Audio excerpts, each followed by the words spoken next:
Oh, Alucard, where are you? American Alucard, I'm trying to find you. We're here to do a TNA debate Impact Wrestling, the best motherfucking promotion in America today, apparently. We're to debate TNA, and yet my partner is nowhere to be found. I can't find this motherfucker anywhere. This guy wanted me to debate TNA. I asked him, I said, Alucard, let's debate TNA. Let's go and debate TNA on my fucking channel. I invited him to this. I said, come to my channel for a TNA debate. A lot of you guys have been waiting for it. A lot of you wanted to see Chase Oliver and American Alucard debate TNA. Yet time after time after time, this motherfucker has been ducking me. This guy has been running away like a scared child. Seriously. Let me just say this. Let me just say this. I invited him. We made the plans. I said 12 o'clock, my channel, 12 o'clock.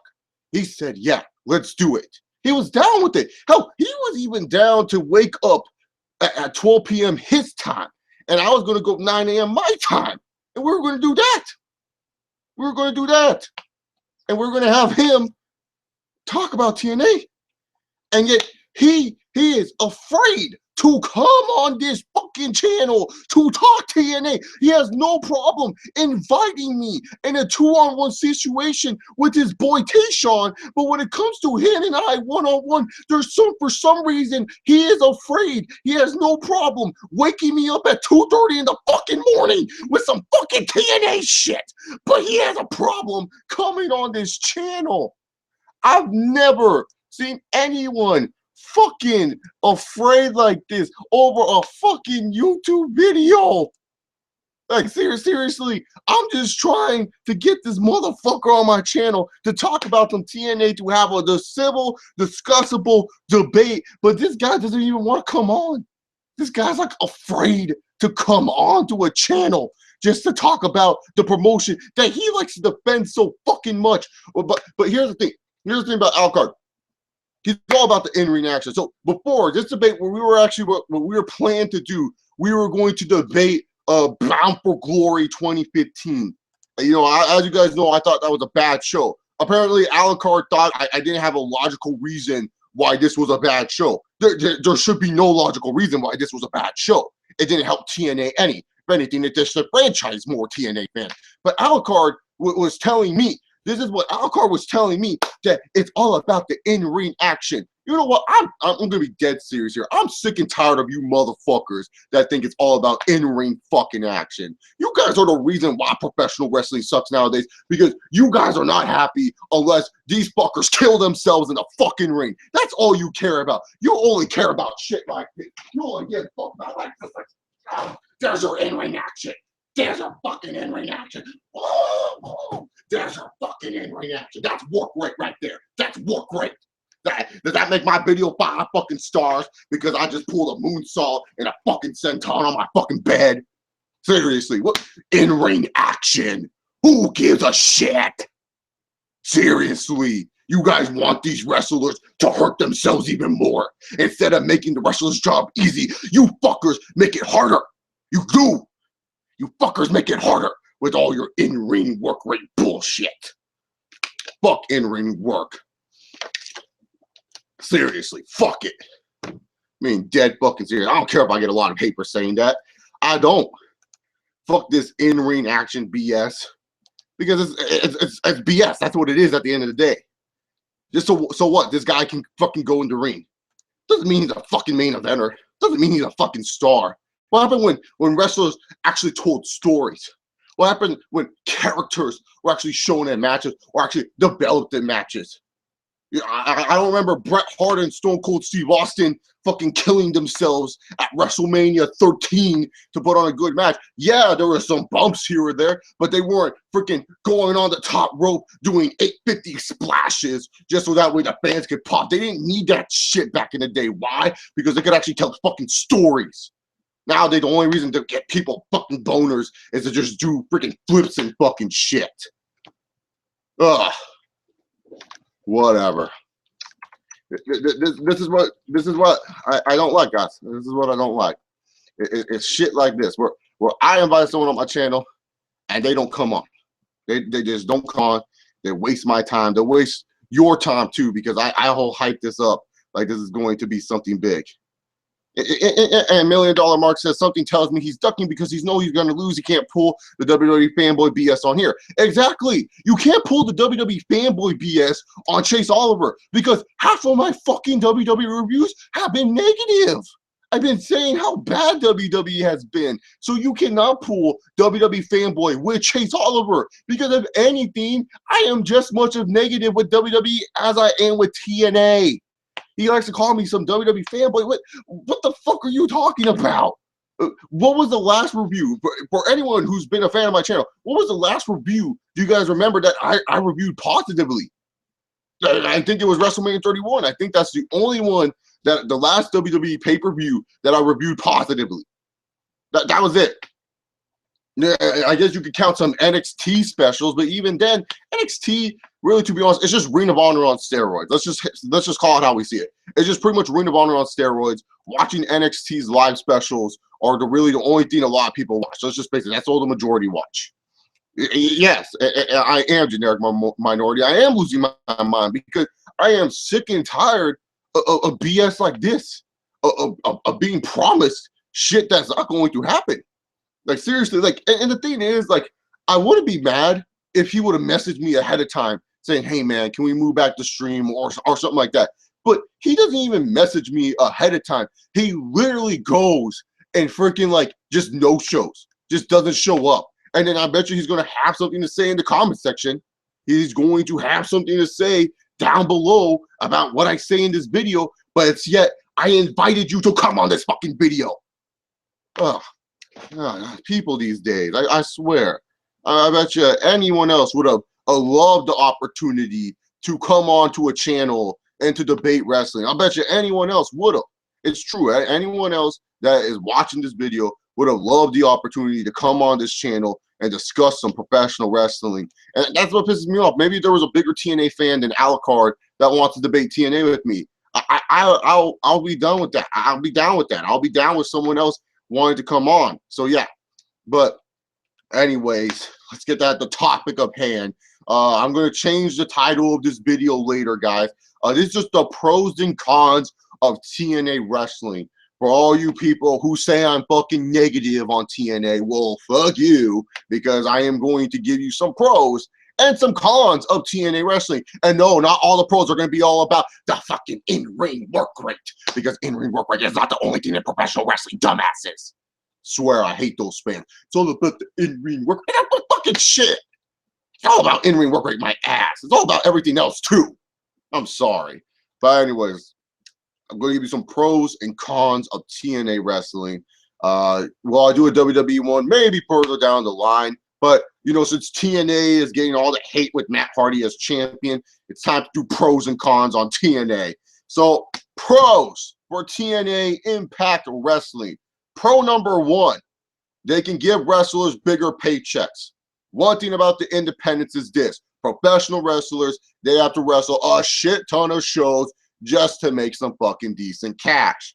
At least with TNA, they won't have to wrestle too much shit ton of shows. Because, see, at least in TNA, they can at least get paid somewhat of a big-time deal, to them at least. Look, we may not think that making $40,000 is good enough, but to a TNA guy, especially to an independent wrestler starting out, fuck, that's a lot of money if you ask me, especially in the wrestling business. Hell, that's a lot of money in general in today's America. Yeah, you won't be able to survive and live off that, but that's decent enough. And especially where TNA is based out of in Tennessee, cost of living is not really bad there. And especially if you go to live in Florida, you can at least have a decent sized apartment. So really, to be honest, your TNA just gives an opportunity for guys to not only make some more money, but pro number two, get some TV exposure, get some TV time.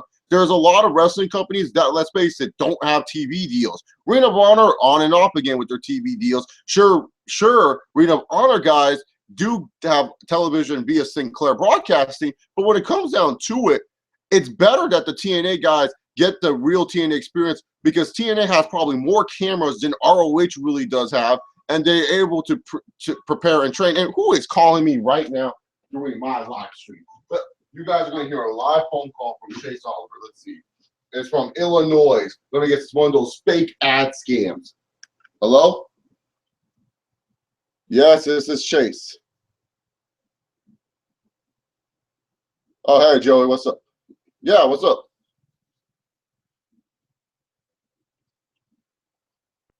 Yeah, man. Hey, am I able to come in sometime tomorrow, dude? Because like, I also work at Famous Dave's. I'm a cook over there, and I work at four today, so I don't really have time to really come on over. But today, but is it okay? I'm available pretty much all day tomorrow. You know, like minus like 5:30 to 7:30. That's when I have like a class. Yeah, that's fine. I also want to talk about, because like I applied for like the runner position, but I'm more interested in other stuff as well. Like I'm not just there. I just don't want to be a runner. I just didn't know where in the application where I can fill out other positions, because I'm definitely down to get into the kitchen one day. You know, it's just I don't have the experience that you guys are looking for. All right, cool. Thank you, man. All right, thank you, Joey. All righty then. So Chase Oliver got a job interview for second job number 2. Yeah. This stream's already a disaster. I already know that. But yeah, so job interview number 2 at 11:30. Yeah, that's right. Everyone's saying Alex Carter's ducking me. But anyways, back to what I was saying with pro number 2. With the live TV that TNA gives, it gives guys some TV exposure, and it gives guys the ability to at least train in front of a camera. So that way, when they go somewhere else, they are more well prepared than a lot of indie talents. Like a lot of it, like Trevor Lee and Andrew Everett right now, they have like a little bit of an advantage over some of their cohorts at PWG. Why? Because they're actually in front of a multi-camera promotion. They're actually in front of at least in a legit wrestling operation when it comes down to it. So at least when they go out there and they go perform in the under indies, they can feel a little bit more comfortable. Sure, they may be performing in front of similar crowds, but really, to be honest, when it comes down to camera work, it's hard in professional wrestling. Camera work is probably one of the hardest things that you hear a bunch of professional wrestlers talk about, how to look into the camera, the hard camera, and all that other stuff. With TNA, at least these guys get that opportunity to train with the camera and to be able to pick up little nuances that can make their matches just a little bit better. So those are 2 pros right off the bat with TNA, is that talent can make a little bit more money, and not only that, talent can train in front of a camera and get some TV exposure and help them with their independent bookings. Because no matter what, yeah, TNA's on Destination America, like the smallest of indie shows out there in the world. The smallest of indie shows out there in the world, they literally have what's it called? They literally have anything and everything to promote their shows. They will do anything. And even if you are a former TNA talent, and sure, to the most hardcore of hardcore wrestling fans, that's LOL. To some people, that may actually interest them, saying like, oh, honey, you're going to see a TNA superstar Gunner wrestle tonight. Sure, Gunner may suck, but it doesn't matter. He's a former TNA talent. It helps boost the name recognition, helps the promoter. So there you go. There's 3 pros I named of TNA right off the bat. TNA. I named you 3 fucking pros of TNA. If you guys have some pros also about TNA that I am missing, please comment down below your pros of TNA. Let's see. Let me go to the comments. Let me see if I got some interesting comments. Yeah. I bet you guys were all happy that I got the job. Yeah, I'm happy too. I'm making NJ said, how dare you call TNA BS? You can't fault it. Just that beginning made this whole video. Oh, thank you, generic minority. That's just me just being frustrated, man. That's just years of frustration. All right, so another pro for TNA. Lennox Watterson asked, what does TNA do better than NXT or Lucha Underground? honestly, I don't think TNA is better than Lucha Underground. I'm not a big fan of Lucha Underground, but I think Lucha Underground is overall better than TNA, and hell, even WWE television-wise. You know, television-wise, if you want to talk about a TV show, Lucha Underground is the better TV show because they actually act like they're a fucking TV show. I can show someone Lucha Underground, and they will probably like it because it feels like a fucking TV show. I can show casual fans Lucha Underground because it feels like a TV show, while WWE and TNA feel like bad reality television, in my personal opinion. What does it do better than Lucha Underground? I can't really tell you because I think Lucha Underground's better. NXT, really, to be honest here, TNA and NXT, like I said, is a glorified ROH. That's all it is. It's ROH on steroids. If Ring of Honor had WWE's money, that's what Ring of Honor would be, is NXT.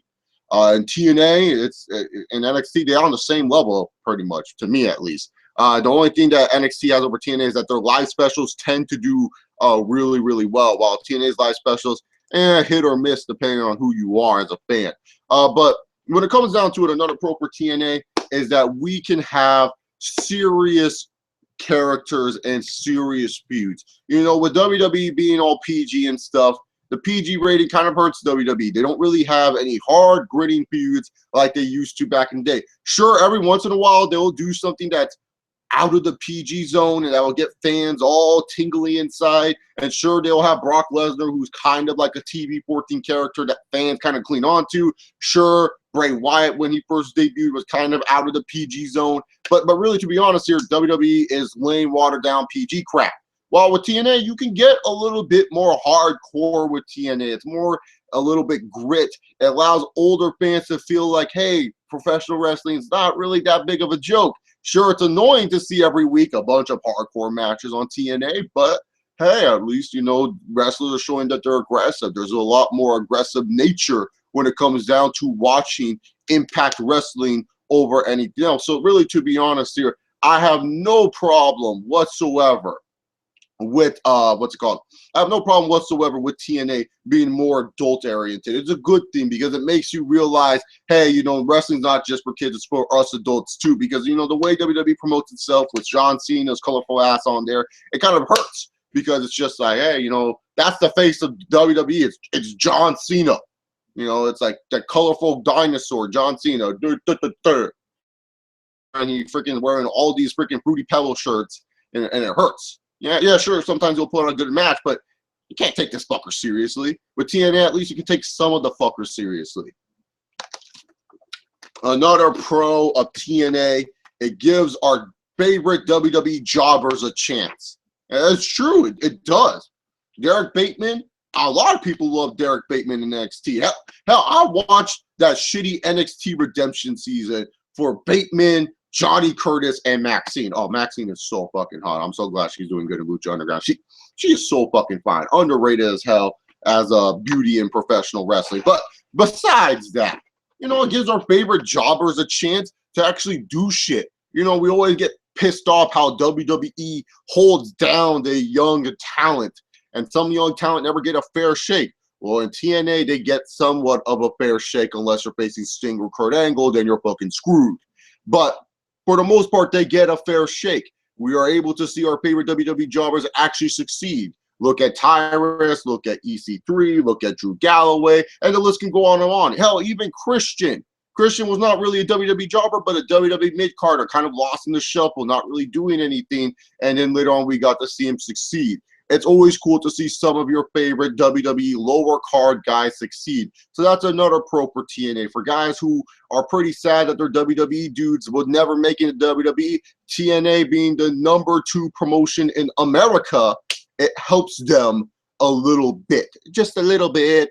So yeah, there you go. Do you guys have any pros of TNA? Because I'm naming you pros. I'm naming you positive vibes of TNA Impact Wrestling. I'm being dead serious when I say these pros. These are good pros right here.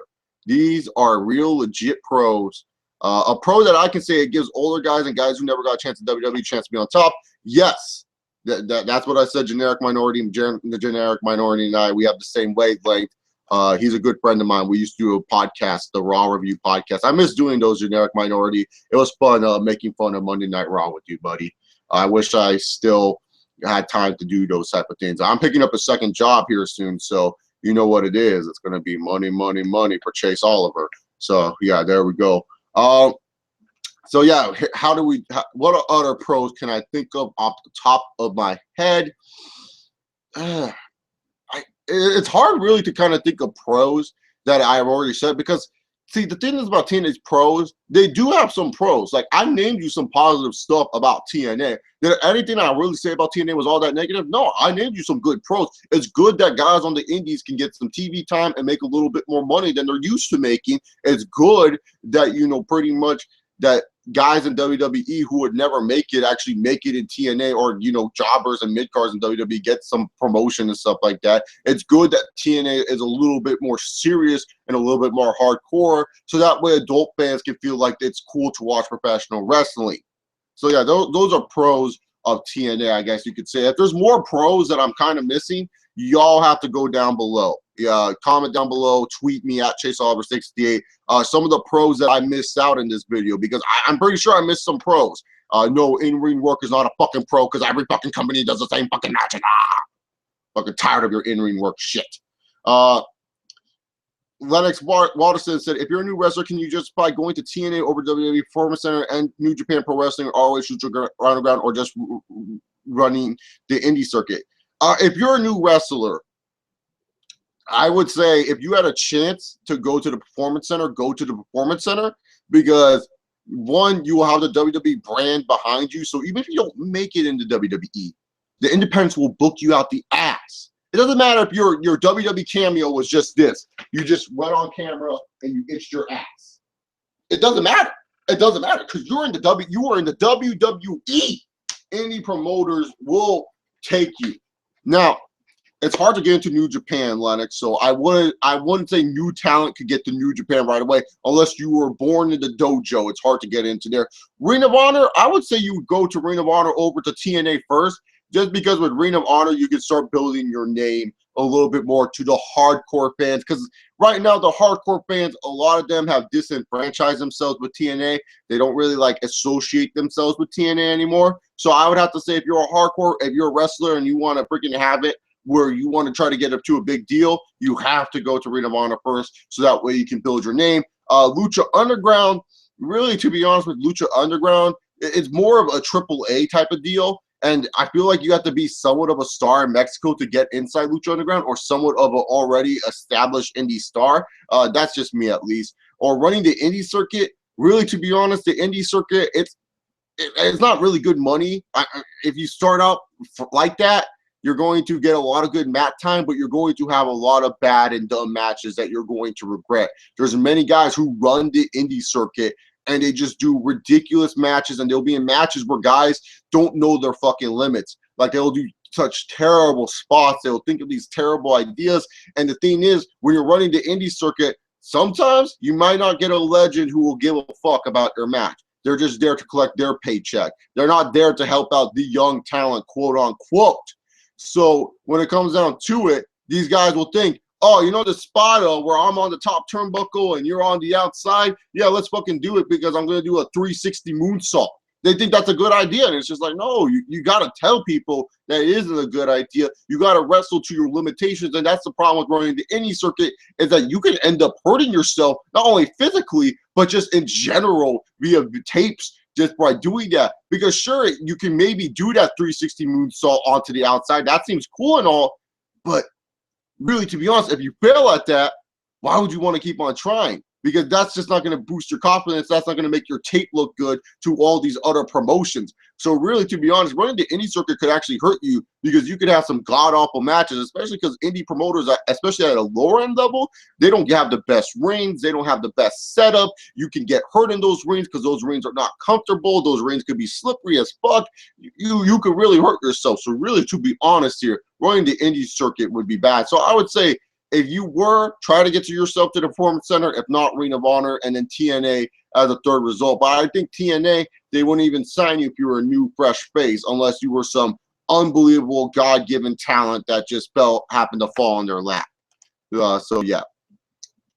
Let's see. Do we have any other pros in the comment section or on the Twitter? There are some comments waiting to be approved. Thank you, YouTube. You're like my best friend with that. Let's see. Michael Corbin says something interesting. Let me go check that out in a moment. Let's see. Lennox, blah, blah, blah. Okay, TNA 2015 debate. Let me get to that my fucking video. Let me go read the comment section once more, so that way I can show, way I can read some of your guys' comments. If you guys have pros for TNA Impact Wrestling, pros. See, I saw some pros about TNA Wrestling. Genetic minority is a pro for TNA that is also con is that guys don't fall wasted as often. Yeah, they sometimes do the guy cop sting, but for the most part, they'll have something for you to do on your roster. I can think of many jobbers on TNA how late they are on WWE. Yeah, that's true. At least with TNA, even if you are somewhat of a jobber in TNA, you'll still be featured on TV for the most part. They'll try to find something for you. Will that storyline be good? Yeah, it depends. It could be hit or miss. It could be bad, but at least they find something for you, man. So I totally agree with you on that.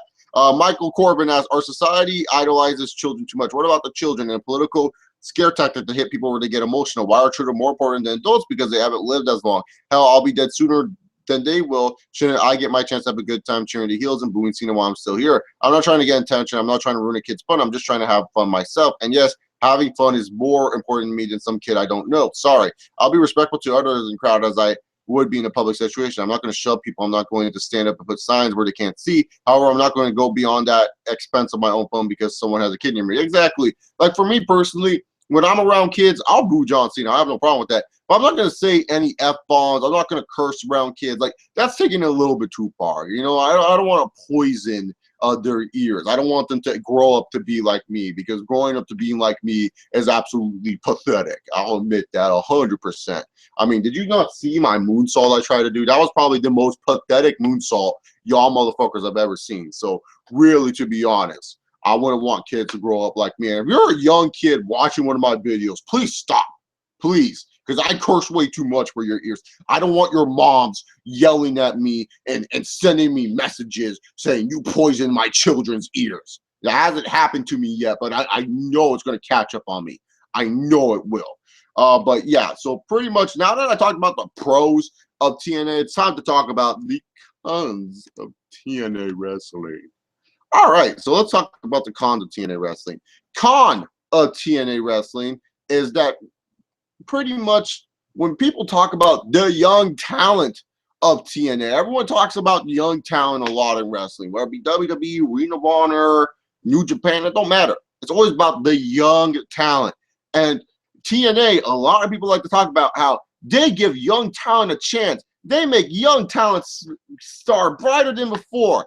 Oh, I hate to say it to you, but TNA is just as bad as the WWE when it comes to young fucking talent. It is fucking true.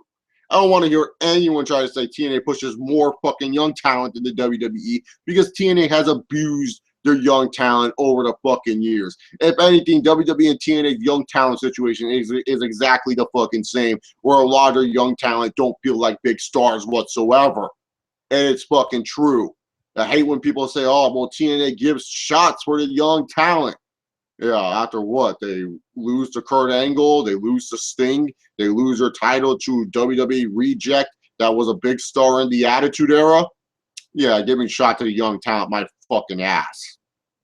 They don't give any chances to the young talent. The young talent fail as much as they do in TNA than they do in WWE. Sure, they'll get a little bit more mic time. Sure, they'll get a little bit more rub. But seriously, look at some of the bookings for their quote-unquote young talent. It's as similar as the bookings of the WWE young talent. Oh, EC3 won the TNA World title. How can you say that, Chase? They pushed the young talent. He went over Kurt Angle. Well, yeah, Seth Rollins beat Brock Lesnar and fucking Roman Reigns to win the freaking title. How's his reign going? He's a young fucking talent. He's beating Randy Orton. He's beating Dean Ambrose. He beat John Cena, blah, blah, blah, blah, blah. He's facing Kane. He's facing Kane. Look at that young talent. What the hell is he fucking doing? Man, dead serious here. What the hell is freaking he doing that is so fucking phenomenal, EC3? Seriously. What is he doing? He's just being booked like Seth Rollins. He is. I don't care what anyone says. He's being booked as a cowardly chicken shit heel, like most heels in professional wrestling, which are really fucking lame. I challenge you to a match. Never mind. That's most heels in fucking professional wrestling. They run away like little fucking bitches. Like, for real. For real, man. Like, are you kidding me? Like, they're pushing their young talent. They're making their young talent such a big fucking deal. No, TNA doesn't do shit with their young talent. They give up on guys just like they do, just like the WWE does. So this whole the TNA cares about their young talent situation. They don't. You know, like, look at that. Like, AJ Styles was like TNA's dude for many years, but like his best world title reign, they pushed underneath the rug. They didn't even care about it that much. They overshadowed it when Hulk Hogan debuted, when Sting debuted, and they turned him fucking heel for no reason, and they made RVD beat him for the title. How is that TNA putting over the young talent when AJ Styles is your dude, the guy that you built your company around, the guy in his flipping prime, and you have him lose to Rob Van fucking Dam?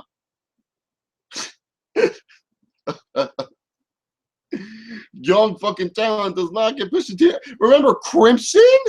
Oh, who doesn't remember Crimson? The undefeated streak, the Goldberg of TNA.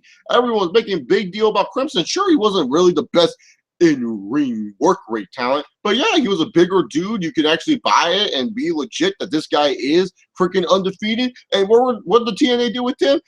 They make him get injured in the Bound for Glory series. That's right. They make him get injured in the BFG series and don't capitalize on him whatsoever. And then afterwards, he falls to the wayside and does absolutely nothing. Look at Robert Roode. When Robert Roode was winning the TNA title, it was a little bit too late because a lot of people were claiming for Robert Roode as TNA champion back in 2007. Robert Roode did not win his first TNA title until 2011, but TNA was too busy in 2007 making sure that Kurt Angle and Sting were getting their world titles, but you couldn't sneak Robert Roode in there when he was primed and ready to become TNA world champion? I'm sorry, this whole young talent debate with TNA, to me, is a fucking joke. I laugh every time I hear it because you can bring me up one young talent that TNA does push, but by the time they actually do something with them, it's like the fans are disenfranchised. They just don't give a fucking shit. They're just like, whatever, cool. And then it eventually ends up the exact same. Yeah, the young talent gets a nice little title reign. You're kind of excited for it, and then he ends up jobbing to some WWE Attitude Era star. That's what happened. It's true. It's damn true. You best believe that. That's a con for TNA for sure. Yeah, the young talent. What cons do you guys have for TNA? Let me see. Let me see the cons that you have for TNA Impact Wrestling. Oh, hey, Chase, remember the Magnus World Title run? Yes, Chris Carter. Chris Phoenix, I do remember it. Sorry, I said Chris Carter. I saw Dixie fucking Carter. And that is a huge con. That is a huge con, is Dixie Carter. Aunt Dixie, Dixieland. I know what's best for business, darling. Dixie don't know shit about business and professional wrestling.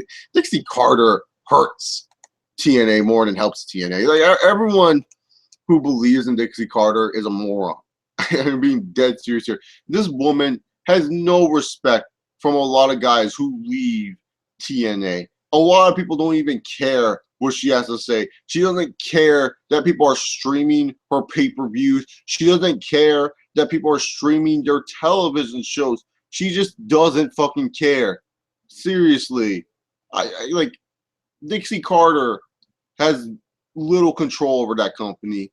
She hurts the company more than helps the company, in my personal opinion at least. I don't think she helps TNA whatsoever. She doesn't. If anything, she's more of a hindrance to TNA than she is of a help to TNA. Seriously, she is not a help to TNA. She hurts it more. Sure, she helps it with the financials and money-wise. Yeah, that's a good thing, I guess. But seriously, in all honesty, she hurts TNA more than helps TNA, in my personal opinion. Tell me what Dixie Carter has done to make TNA better. She started to take TNA live. Good for her, but that was like a little bit too late on that. And it's not like TNA, when they do go somewhere live, they've been improving over the years. Sure, they were improving back from like 2005 to 2008, but for the most part, they just keep getting smaller and smaller. And that's not the wrestler's fault. That's not the product's fault. That's Dixie Carter's fault for not freaking knowing how to manage her money, for not knowing how to freaking make TNA a bigger deal and promoting it like a bigger fucking deal. Do you notice how I'm not blaming, what the company is doing or the television show or anything like that? No, I'm blaming Dixie Carter. For TNA fans that like to defend her, why? Why are you defending her? She's not making your company feel any bigger. She's not making your company feel like it's a big deal. She's not helping your company whatsoever. She's like the real cancer of that company. She's slowly killing it because she doesn't know. She's a fan running a freaking company. If you were to ask me, if you gave me Chase Oliver, let's say $200 million. I think that's enough for a wrestling company. And you asked me to run it, I would probably do a terrible job. I'm not gonna say I'm good at promoting and stuff like that. It's hard. And the thing is, it's hard to separate the fan inside of you with being a businessman. And that's just the truth. Dixie Carter is a fan of wrestling. Yeah, Vince McMahon was a fan of wrestling too, and is a fan of wrestling. But the thing about Vince McMahon is, back then he could separate Vince McMahon, the fan, and Vince McMahon, the promoter. And back then, it was simple and easy to book professional wrestling. It was way easy for Vince to book in that time era of professional wrestling. It's the truth. It's just the plain truth. It was easier for Vince McMahon. But in today's day and age where people are impatient, they can't wait, they need the next thing now. Dixie Carter's like us. She's a fucking fan. She can't wait for a nice long build for a storyline. No, she needs to have that shit happen right now. Right now, right here, right now. We need that storyline. We need a crappy world title change on Impact. She is trying to go for the here and now so that way TNA can have a future. It's like, dude, Dixie, you don't need to do that. The thing about what Dixie doesn't understand is that she doesn't understand that they don't need to compete with WWE right away. Dixie Carter truly believes that they have to go and compete with WWE right the fucking way. But they can't even just wait. They can't just think, oh, you know what? Let's actually build up something. Let's actually make something interesting. No, they're so influx on the ratings. TNA gives a fuck about the ratings. It's like really? Why are you caring about the ratings? Right now, ratings should not be something you should be worried about. You should be finding out what WWE is doing wrong, what Ring of Honor is doing wrong, what New Japan is doing wrong, and make it better. That's what you should be worried about. But instead, you're worried about some fucking ratings. You're worried about getting people to watch your TV more than your damn pay-per-views. You freaking have it where you freaking give EC3's first world title reign on a freaking TNA TV special. It's like, what the fuck? The whole point of pay-per-views is to build for the next shows. That's the whole point of pay-per-views. The reason why we pay for pay-per-views is so that way we can view what is going to happen and see how the storylines unfold on these events. But the thing is, Dixie doesn't understand it. Dixie uses pay-per-views like how ROH and how NXT really uses their special events. They just do it so they can have good fucking matches that are really just overrated because they get a little bit more time, and that's it. They don't tell any story. They don't lead to the next week's show. They don't lead to anything special for the upcoming television. They just do it just because, hey, we need to do this so we can at least make an extra buck or two. It's just terrible. That's just what it is. It's just a bunch of random matches.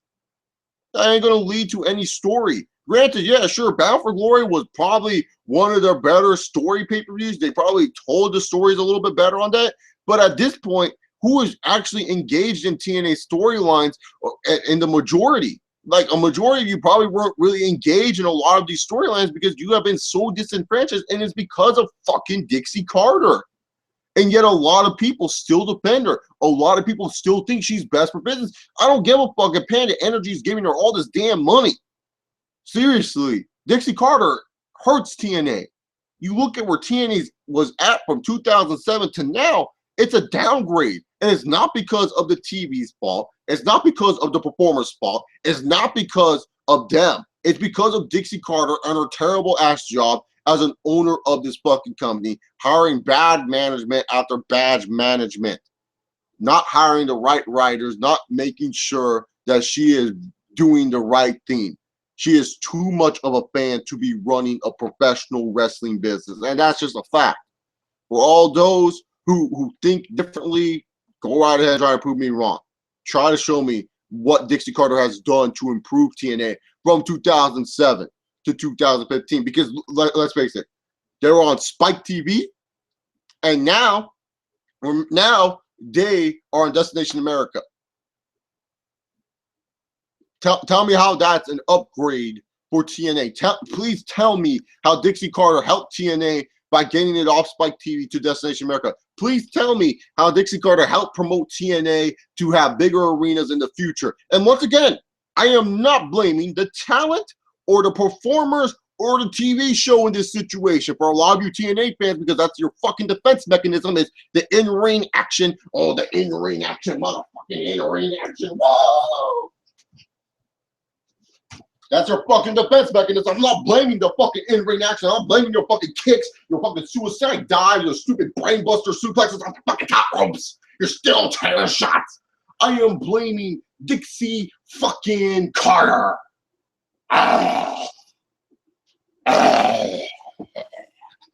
Idiots. The TV show is awesome. Blame Dixie Carter for once. In-ring fucking action. All right, let's see what comments we have before we get to more cons. This video will be ending shortly. Sorry for the way Chase Alcart is currently sewing his asshole back up after Dixie fucked him hard. Oh yeah, Dixie straps on the fucking dildo for him. Yeah, I forgot about that. Rebecca Olsen asked, why is Matt Hardy TNA champion? Just for 2005, I'd be cool with it. But in 2015, it's way too late to put the world title on him, especially at his age. Thank you, Rebecca. That's what I'm fucking saying. Like, here's the thing, too. This is how hypocritical TNA fans are. If Matt Hardy were to win the WWE title from Seth Rollins, oh, this is stupid. Matt Hardy is champion. You WWE fanboys are so desperate. But Matt Hardy wins the title in TNA. Oh, great move. I love Matt Hardy. I'm so happy TNA is giving him what he deserves, a world title that he never earned in WWE. That's just awesome. It leads to awesome avenues like Matt Hardy versus Jeff Hardy, Matt Hardy versus Galloway, Matt Hardy versus EC3. This is great. You can't fucking insult it. Like, I would insult Matt Hardy winning the title in 2015. Hell, I'm insulting WWE if they freaking give Kane the championship. Oh, God. Fucking Kane as champion in 2015.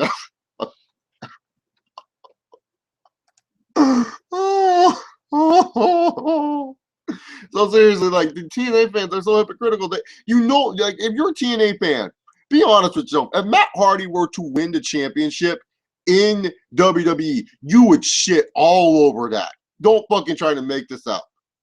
Yeah, Clarkson, the Iron Man 316 Lopez asked, where's the TNA fanboys? He's too scared to show up. Yeah, he is. Don't be scared, homie. Yeah, hiring Brooke and Hulk Hogan, that's the worst thing ever. Michael Corbin says, I have two pretty big problems with TNA. One, James Storm never really got his revenge on Robert/Bobby Roode during their feud over the TNA World Heavyweight Championship. Heel Roode won that feud. While it was a nice change of pace, but something different, I personally feel Storm should have beaten Roode to regain the title at the end of the feud, but I wasn't exactly mad that Roode kept the belt so long. To me, personally, Michael Corbin, the James Storm and Bobby Roode feud was booked just fine, in my personal opinion. I had no problem with TNA doing what they did and doing the unsanctioned match. So, yeah, I had no problem with that whatsoever. I had no problem with them doing the unsanctioned match and at Bound for Glory. I didn't really think James Storm should have definitely won the title a little bit later on after that unsanctioned match. You know, be someone that would have helped fight off the Aces and Eights, but for some reason TNA didn't want to make James Storm feel like a big deal. Two, the booking and handling the whole Aces and Eights stable would have been would have been better, as well as more attention to detail with how they were presented in their gear. For example, is having a prospect name patch on front of several Ace and Eights member jackets, as well as giving them full back patches. If you're going to rip up a TV show like Sons of Anarchy, maybe watch the damn show or look up info on biker gang culture or get the shit right. And that's another con. I'm glad you brought that up. And no, it's not Aces and Eights. A con is TNA's similar booking patterns. Now, if you're someone who watches TNA on a year-to-year basis, you know this is a situation. This is every year with TNA, they do this. They can't go a year without a fucking faction war. Every fucking year, there's always some fucking factions being formed, and there's always some fucking faction war. Let's look at this. 2005, we had Planet Jarrett. 2006, I can't even remember the faction at the time. It may have still been Planet Jarrett. There must have been something going on with Jeff Jarrett, but there was some Jeff Jarrett faction going on. 2007, you know, I don't think there was really any faction in 2007. Maybe Triple X came back. LAX had a feud with them. I can't remember. It's been too long. 2008, Main Event Mafia. Oh, my God. Frontline versus Main Event Mafia. Whoop-de-fucking-do. You know who turned on the Main Event Mafia and saved the day? Woo! Fucking old man Sting. How original TNA. Fucking Sting saving the fucking day. 2009. Oh. Jesus. Oh, I don't want to go with that. 2010. Immortal. Fucking Fortune. Oh my, too much. I can't even name it. EV 2011. You know, you guys get the idea. Factions. Every single year there'll be some smaller time faction, main event faction. It don't matter. There's always some fucking faction for whatever fucking reason. Why does TNA have these factions? And for the most part, none of these factions help anyone. In fact, they make their characters fucking worse. They make their characters more unbearable to fucking watch. And then the factions end in a good way. It just doesn't. They don't make their factions feel like a big deal or make them a big deal. They just end them just like that. They don't have some big time awesome match. They don't have baby faces overcoming dogs. They just do faction wars because they think, oh yeah, factions, that's what we need, is a fucking faction war. No, we don't need a fucking faction war. Why is there always these faction wars that people are doing? Too edgy for you. Loving the stream. Guess which channel I am commenting? Ha ha ha. TNA Wrestling, $1 million mark, I'm guessing. No, $1 million mark. I don't know if you're part of TNA Wrestling. I don't know what channel you're commenting on. But thank you, man, for loving the stream. This is the thing. For anyone, I just want to know, for anyone watching this stream right now, please comment down below. Have I been biased towards TNA at all in this stream and sounded like some type of TNA hater? Because I did say some positives about TNA, but I just want to know from you guys if I sound kind of biased at all. Because I am trying to be fair to this video. I'm trying to be fair in this video. I'm being 100% honest here. I am trying to be fair in this video and not try to seem like I despise TNA, because I don't despise TNA. I just want TNA to get better. It just feels like TNA is just in this constant loop of just like boring mediocrity. And it's true. That's how I feel about TNA. It's just mediocrity. They're just happy. They're settling. It's like in a relationship, you know, like when you're just fine without having sex. You know, you get to that point, you've had enough sex in a relationship, so you just don't want to do it anymore. That's how it feels like. And then you kind of get bored with that girl because you're like, she doesn't want to put out anymore. And it's just like before, it used to be like, oh yeah, we had sex every night. Now all of a sudden it's just like, nah, we just chilling. We're watching Disney's Up. You know, that's how it feels like with TNA. It just feels like you're in a mediocre relationship. Or as my friend Matt from In the Rope Show, who you guys should subscribe to because he's fucking awesome. Like he said, it's like an abusive girlfriend relationship. Like this relationship is so abusive to you. Like it's like that girl that like just always like does stupid shit. She'll cheat on you a couple times, but for whatever reason, you still go back to her because she's your number one bae or something. Like I don't know why, but man, people do that. But for me personally, I just see TNA. I'm talking like Cesaro right now. I bite you in the ring. I'm talking like Cesaro right now, but I just see TNA as just that person where it's just mediocre, and the same set goes for WWE. For anyone who thinks I don't think WWE is mediocre as all hell, you guys obviously don't watch this channel because I diss WWE too. I'm not just some WWF fanboy. Yeah, I talk more about WWE on this channel because they give me a little bit more talking points to talk about. There's a little bit more extra things to talk about in WWE compared to TNA, at least in my opinion. There's not really that much talking points in TNA, for me at least. I can't find any interesting topics to talk about. I just can't. Jake Loomis asks, what is one thing you'll never forgive TNA for?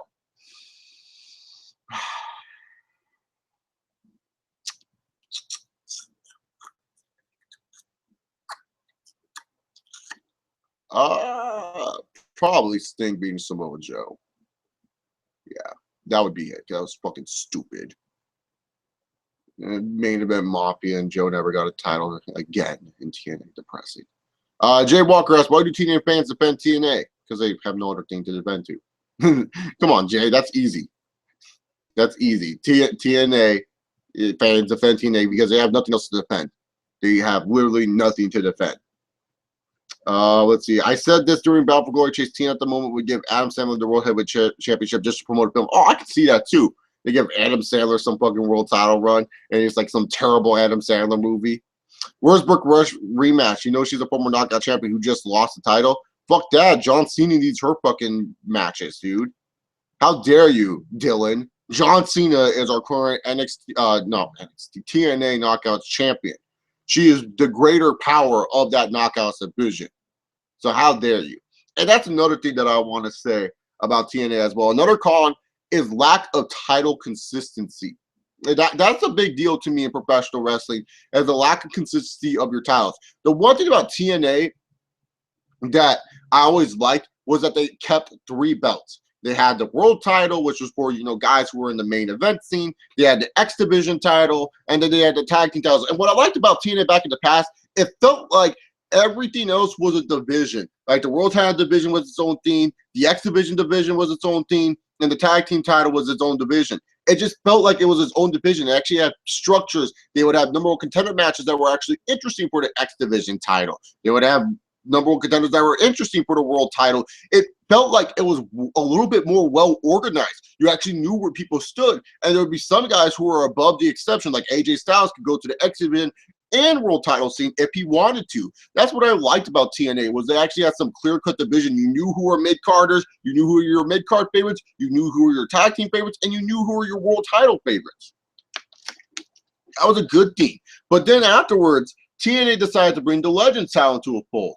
And that became a glorified mid-card championship pretty much for them that absolutely meant nothing. It went through several different names, Legends, Global, Television, and all that other stuff, and it didn't really help produce any stars. In fact, it was pretty much a joke. That's what that title was. It was a joke for the longest time. I remember at one point, Devon Dudley was holding the title, not even defending it. Abyss won the title, and they pretty much made a big deal of Abyss winning the championship, and Abyss did absolutely nothing. He literally did nothing with that reign. He didn't even defend it, and TNA just said, oh yeah, we're defunking it, and now they bring that title back, and yet they call it the King of the Mountain fucking title. It's the same fucking title, and it's not going to do fucking shit for these guys. Like I said, if you're going to bring back the King of the Mountain title, or make this title the King of the Mountain title, make it like what Lucha Underground has for their Key to the Glory title. Make that just like a Money in the Bank briefcase where they can cash in that title for a championship. Oh, well, that goes against X Divisions, Option C, and all that other shit that they brought in. I love the Option C context, but really, to be honest, they don't even focus on the X Division anymore because really, to be honest, there isn't really an X Division. There's no clear-cut reason who is in the X Division. At least back then, you knew who was in the X Division. But nowadays, you don't know who's in the X Division. You're kind of just lost. You know, so yeah, some guys can wrestle for the mid-card title, and once that guy goes for the world title after cashing in Option C, they feel like they're in the world title field, but TNA doesn't feature them like they're big-time stars after they fail the Option C cash-in or win the world title. Look at Chris Sabin and his forgettable TNA world title run. It wasn't a good title run, I can tell you that. I can tell you that for a fucking fact. It was a bad title run. I don't know why they gave it to him, especially when Bully Ray was freaking at least doing somewhat decent as world champion. Just saying, I remember the title structure of TNA is just really bad. None of these titles help elevate any stars. Like, do any of you guys really believe Tigre Uno can win the TNA World title? Sit here and try to fucking tell me how Tigre Uno can win the title. The Chase, Rey Mysterio. Oh, don't even compare one of the greatest luchadors of all time and Rey Mysterio fucking Jr. to Tigre Uno. Who is Tigre Uno compared to Rey Mysterio? Fuck. You can't compare Tigre Uno to Rey Mysterio. There's no fucking comparison. You cannot. That's just like not even a thing. Tigre Uno is nowhere near what Rey Mysterio was. Tigre Uno is Tigre Uno's bad. Okay, I hate to say it, but he's bad. So I don't want to hear any of y'all say, "Oh, well, they have Tigre Uno." Like, do any of you guys believe Tigre Uno is going to be freaking world champion? Please tell me. Do any of you guys do? No, he's never going to be world champion. Man, you guys believe he is? That's going to be a joke. That is a fucking joke. John Cool asks, "Did you know I was getting inducted into the TNA Hall of Fame?" Oh, really? Sweet. Congratulations, John Cool. I'll see you in there one day. The Ultimate WWE Apologist asks, "When is TNA going to die? WWE is better than TNA." I don't know. TNA finds a way to subscribe. KOW Dylan Osborne asks, "The problem is TNA doesn't have much to praise, hence why it seems anyone who criticizes TNA is blindly hated. According to Alucard, KOW can't praise TNA enough. We can't praise fighting for a fucking leg." Yeah, exactly. Like, you bring in Chris Melendez, who's a one-legged army vet, and that's literally his character. And we're supposed to feel bad that Eric Young's trying to steal his fucking leg. Oh, but there's a reason why Eric Young wants his leg. Eric Young wants his leg because he's a fucking psycho and he just wants it. That's stupid. That's a dumb fucking story. That's like someone coming to my house and being like, "Hey, Chase, see these fucking trophies right here? Want these fucking trophies? See your shitty big box TV? I want it. Why do you want it? Just cause." Where fucking interest is that? And is Eric Young looking to do what Chris Jericho was going to do with Rey Mysterio's fucking mask added to his trophy collection of big wins and big things that he had? No, he just wanted it because he's psycho. What the fucking do? Hey, I want this fan. I'm going to take it because I'm psycho.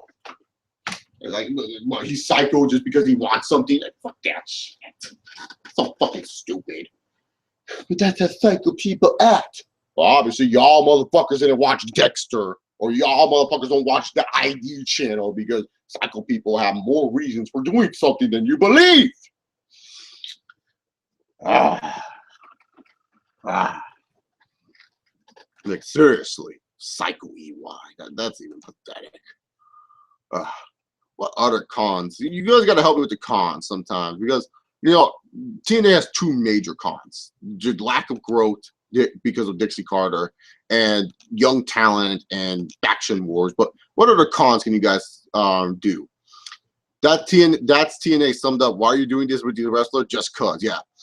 Red Wolf 316 asked, "Do you find it sad that not even AJ Styles wants to come back to TNA?" And I'm talking about the same guy who has been loyal to TNA over a decade. Yeah, that's sad, man.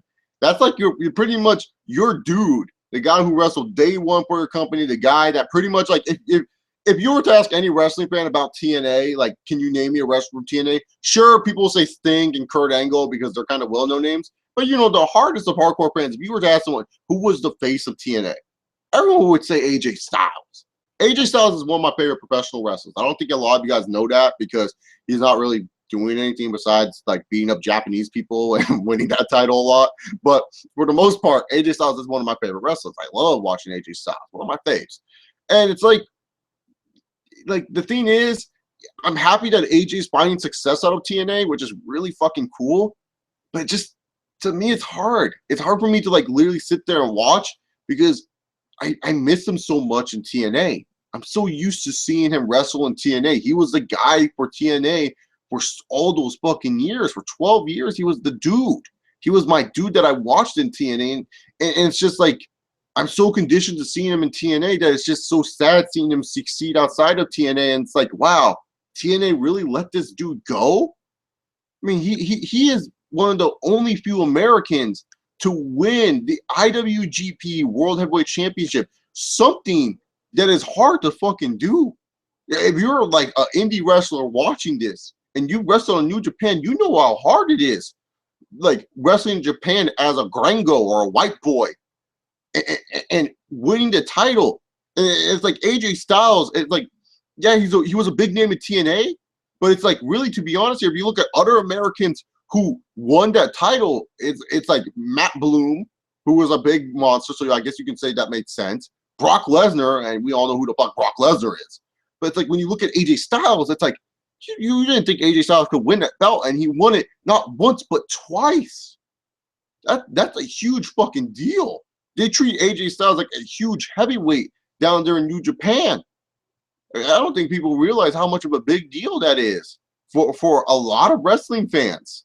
So really, to be honest here, I just want to say it's just so sad seeing AJ Styles not wanting to come back, because to me, that's where always AJ Styles was his best. That's to me where AJ Styles is doing great stuff in Japan and outside of WWE. Like, if there's an AJ Styles match on YouTube and it's from New Japan or something like that, I'll watch that just because that's how much of a fan I am of AJ Styles. But there's always something to me when I watch it. I don't know if it's because he has long hair and the ugly beard now, but it's just like, it just doesn't feel right. And it's because it's not in front of the TNA fans. It's not in front of the TNA logo. I don't know. Maybe it's just me reconditioning, but it's like watching John Cena wrestling somewhere else outside of the WWE. We all know John Cena would make a killing in the independents. For all you freaking people that think they won't, oh fuck, John Cena would make a killing. It would help any fucking place out. But it's like, could you imagine watching an independent show and seeing John Cena there? How weird would that be for you? How weird would it be? You'd be sitting there like, that's weird. That's how it feels with AJ Styles, because you're so used to seeing him wrestle in front of TNA. That's just me, at least. I'm happy for his success still. But yeah, it's sad that he doesn't even want to come back. And really, to be honest here, it's like TNA should have nominated him for the first Hall of Fame. I understand why they did Sting. That was fine by me. But all those other years, AJ Styles should have been considered in the Hall of Fame for TNA. He was Mr. TNA. He was. And it's like they disrespected him. And it's like AJ Styles, he's playing the good Christian guy act. You know what? I'm not going to, what's it called? I'm not going to bash TNA and all that other stuff. But, in the back of his head, he's going to freaking bash TNA. That's what he's doing. He's just being a nice person. Let's see. Michael Corbett says Saban was a plot device champion for TNA. 2, while I like the X division, I still have no idea what the fuck it really is. It's a cruiserweight type division. If so, why are guys like Samoa Joe and Abyss allowed to compete for the title? If it's not, then what the fuck is it? It has no real identity. Well, the X division was not about weight limits. It's about no limits. And it was supposed to just show that these matches are about no limits and they can go fucking crazy. So that was pretty much the X division. $1 Million Mark asks, and TNA fanboys are so quick to pull the WWE sheep card, but they never explain why. What the hell would make someone like Chase a WWE sheep? Exactly. And for people who listen to me on the Team Heel podcast, listen to me on all the other wrestling hangouts that I do, listen to my live reviews or just my pay-per-view reviews, you would know how many times did I do Raw reviews in the past and say Raw was a good episode? Like, what, once in a blue fucking moon? I said Raw was bad half the time. I would do reviews just pissed off. And then later on, like, freaking pay-per-views. How many pay-per-views did I say this year were fucking good? I freaking said Night of Champions and, no, not Night of Champions. I said freaking WrestleMania and maybe Chamber were good pay-per-views, but other than that, I don't think I reviewed highly on any of these pay-per-views.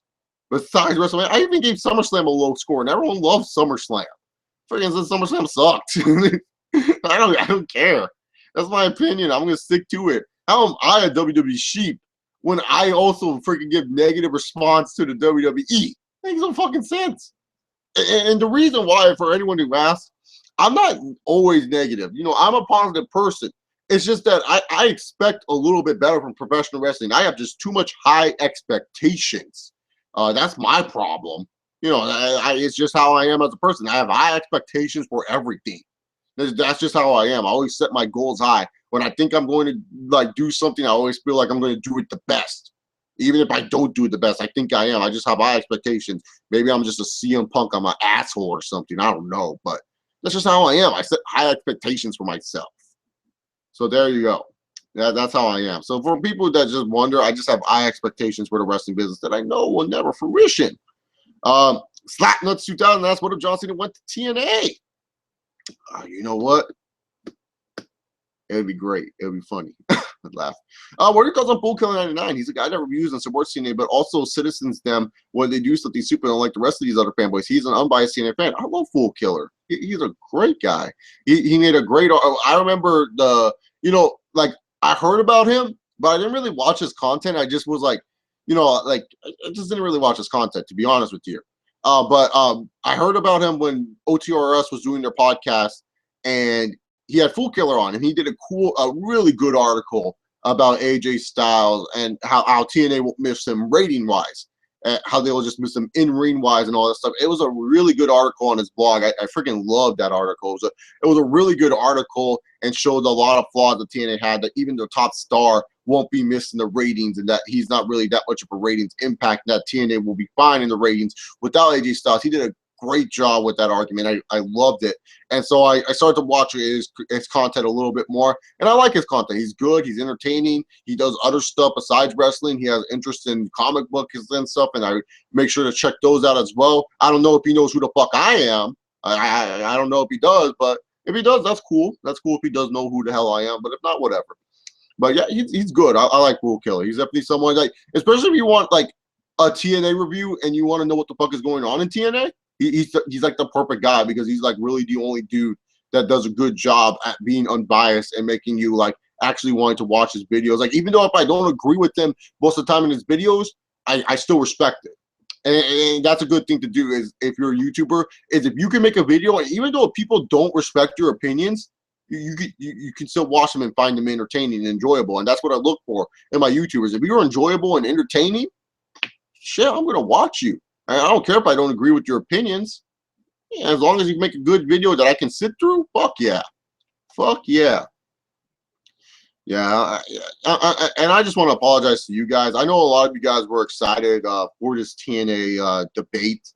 I know I was. And I just want to apologize that you guys are not getting it. Because really, to be honest here, as much as I wanted to do this, I wanted you guys to witness this as well. Because I know a lot of you guys know who Alucard is and know what Alucard does and all that other stuff, but it's just like, to be honest here, I just wanted you guys to have a fun little debate for you guys to watch, a TNA fan versus someone who is kind of disenfranchised with TNA, and just kind of show that, like, hey, it's okay to say something negative about the company.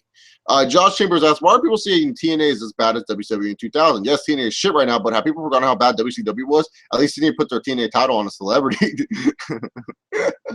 Yeah, I don't know why people say WCW 2000. It's literally, Josh, because wrestling fans are not knowledgeable. I hate to say it, but a lot of wrestling fans don't know shit about the past. Like, for example, I'll go, let's just say there was like a kid, probably like 13 years old. And let's just say I'm like, oh man, Stephanie McMahon has X-Pac heat. He won't know what the fuck X-Pac heat means or anything like that. But he'll throw it around there like it's a cool term. Oh man, John Cena has X-Pac heat. Like, what the fuck? Like, you know what I'm saying? Like, it's because wrestling fans, they just like to hear stuff word for mouth. They don't like to actually do their research and actually see their things. Like, see, WCW 2000 and TNA today are nowhere near comparable. Because, see, at least WCW 2000, it was bad. It was really fucking bad. They changed their world title like 8 fucking times in that 1 year. TNA is nowhere near on that level. At least TNA is consistent with who the fuck their world champion is. WCW couldn't even keep their world champions in their fucking company. And you want to talk about what they were doing? TNA, at least, somewhat of their TNA originals, even though they're mostly WWE jobber rejects from NXT. At least they're winning titles. WCW, like, they didn't have any WCW originals winning that title. It was all WWF guys in the 90s. Yeah, sure, Benoit won the title, but he fucking split. He went on to go fucking burn the Radicals. Oh, great shit, great shit. But yeah, it's nowhere near to WCW 2000. Like WCW 2000 was hilarious, if anything else. There's hilarious stuff in TNA, but it's nowhere near as bad as WCW 2000. WCW 2000 was just bad. It's just the truth. It was just fucking bad. I want to know from you guys about the whole in-ring work debate, since I have people that are very interactive with this. What are your thoughts about in-ring work in professional wrestling? Is that the only thing that we should be judging in wrestling? Because, like, to be honest here, like I said, I think in-ring work is the most overrated thing in wrestling. It's true. I truly believe that in-ring work gets overhyped by way too many fans, because a lot of people like expect like good matches all the time, expect like fucking flips and shit. But to me, I just think in-ring work is not that important. Like, yeah, it's good to have a good match every once in a while, but when everyone's doing the same fucking shit, it hurts. In my personal opinion, at least. I just want to know about the in-ring work debate, as it will. I got to end this stream soon. I got work soon, so if Alucard shows up anytime soon, it'll be interesting, because I'm going to tell him, hey, man, you had your fucking chance. I don't know why. TNA con, TNA fanboy. And that's another con, too. TNA fans, like, honestly, they're the most annoying people to deal with, dude. As you can see from this right here. I invited someone that was a TNA fanboy, a TNA soldier, if you will, to come on and freaking do the show with me, and he no-showed. He didn't want to come to the show.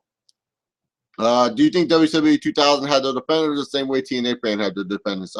I don't know. I wasn't really on the internet at that time. I asked my boy JD Venom, who was a big WCW fan back in the day. I'll ask him. Maybe he can tell me if they had defenders. But really, to be honest, TNA comp, TNA fanboys, like, yeah, fanboys and TNA are just annoying, man. They really are. They literally defend TNA on everything. Like, it could be like the worst storyline ever, and TNA fans will think it's great, and it's just like, why do you think it's great? Oh, you don't know. And they'll make up like these weird fucking reasons why the storyline's great. And it's like, you can do that with any fucking company. Like, if you thought hard enough like you did with the TNA storylines, you would think WWE storylines are just as good, if not better.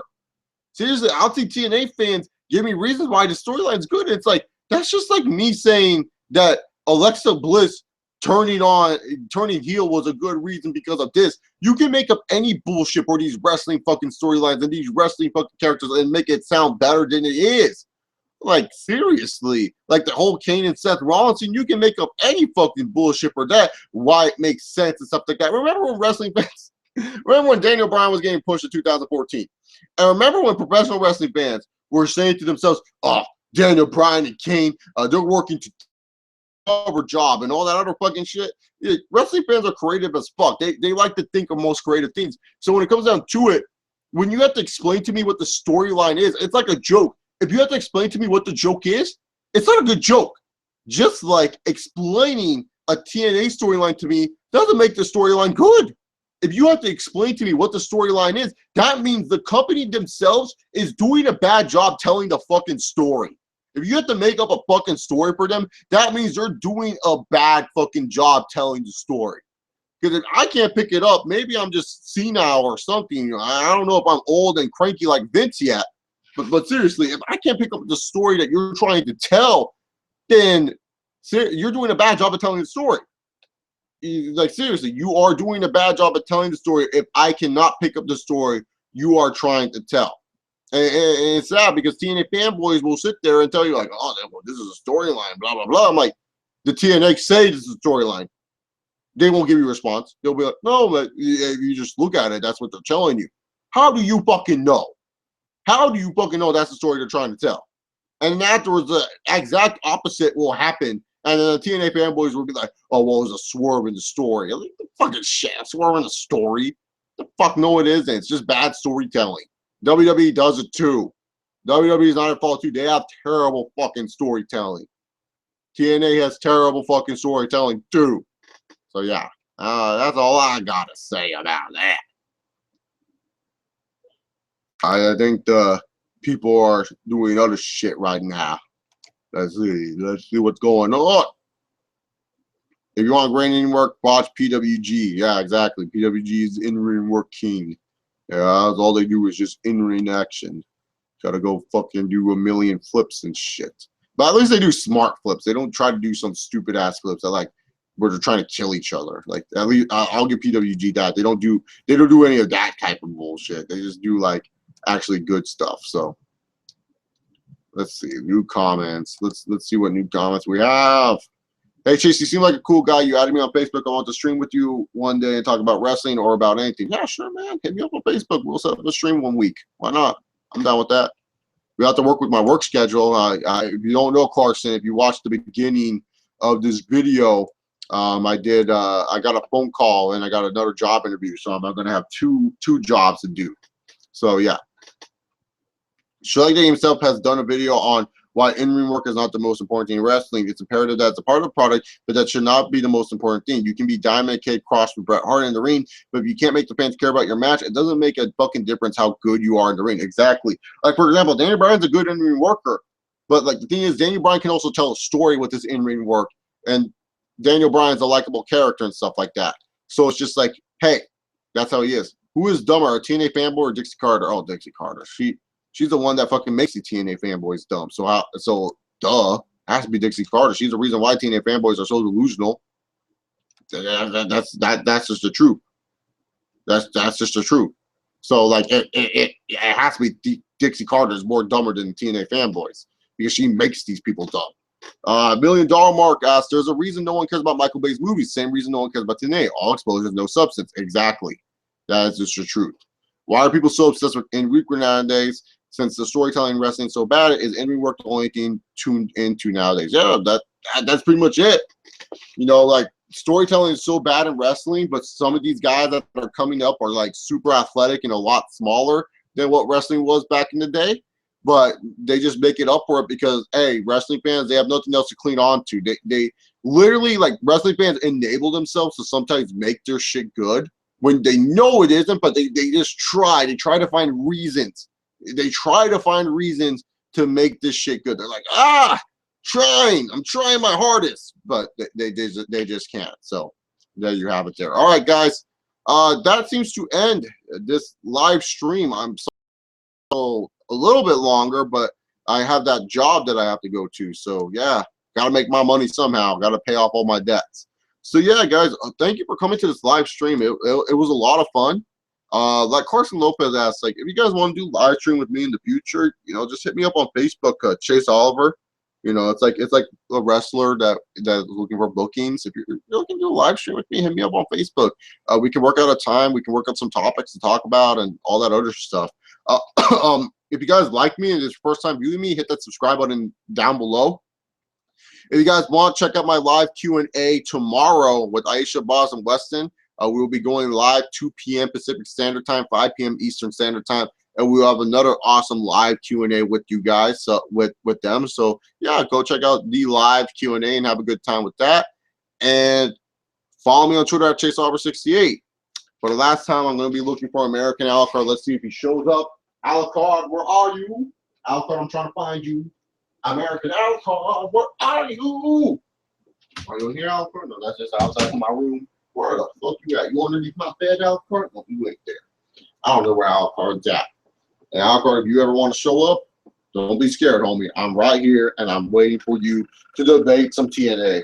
And I'm pretty sure I won't be surprised when he watches this video, or like when I get back from work and I come home, I'll see like a bunch of comments from a guy on the internet that doesn't like reviews, and he's arguing my TNA points and all this other fucking shit, saying I'm a TNA fucking hater. Alrighty then. That's all I gotta say for this video. Talk to you all next time. See you tomorrow for not only the live Q&A, but the NXT TakeOver Respect review. So have a good one, guys. Peace.